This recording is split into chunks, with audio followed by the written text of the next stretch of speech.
गेल्या 2 महिन्यांपासून संपूर्ण राज्य आणि राज्याचं राजकारण ढवळून निघाले ते बीड जिल्ह्यातील मसाजोग गावाचे सरपंच संतोष देशमुख यांच्या हत्येमुळे।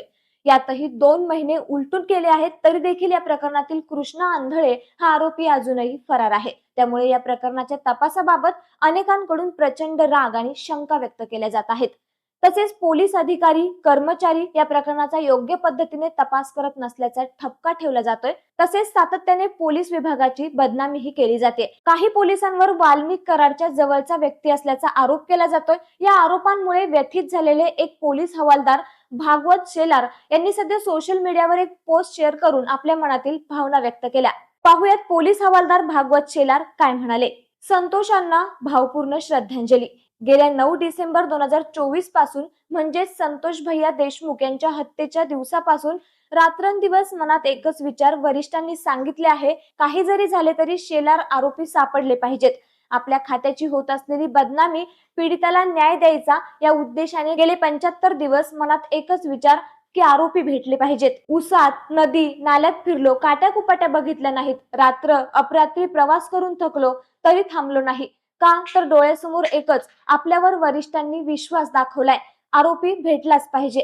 सर्व गोष्टी कायदेशीर मार्गाने नाही तो करता येत आणि मदत कोण करतं? बोलायला नाव ठेवायला सर्वच येतात। परवा दिवशी वडिलांचं मासिक श्राद्ध असतानाही थांबता आलं नाही। का तर आरोपींचा शोध। मुंबईला जावं लागलं। मी म्हणू शकलो असतो की वडिलांचं मासिक श्राद्ध आहे, पण नाही म्हणू शकलो।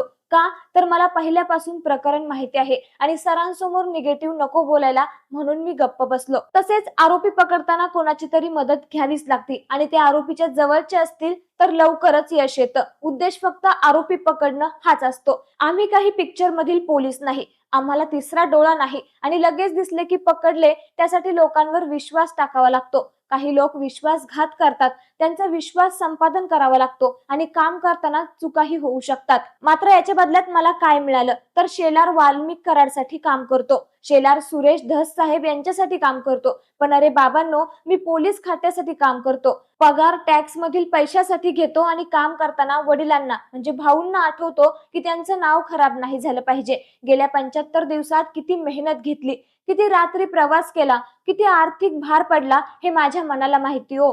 त्याचंच यश म्हणून 7 आरोपी मिळाले। एवढा त्रास घेऊन काय भेटलं तर फक्त बदनामी। बायको मुलं रोज बोलतात, पप्पा तुमचं नाव काम करून पण का टीव्हीला येत नाही?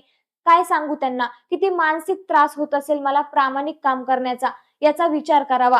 मी काम करतो हे नक्कीच उपकार नाहीत, त्याचा सरकार मला मोबदला देतं, पण जिथे इमानदारी केली तिथे कौतुक नाही, पण किमान ज्यात अर्धी माहिती घेऊन मानसिक त्रास देऊ नका, एवढीच विनंती। आज आमचे पोलीस निरीक्षक, एसडीओपी साहेब, एएसपी साहेब आणि एसपी नवनीत साहेब हे आधार देतात, म्हणून जीवात जीव आहे हो।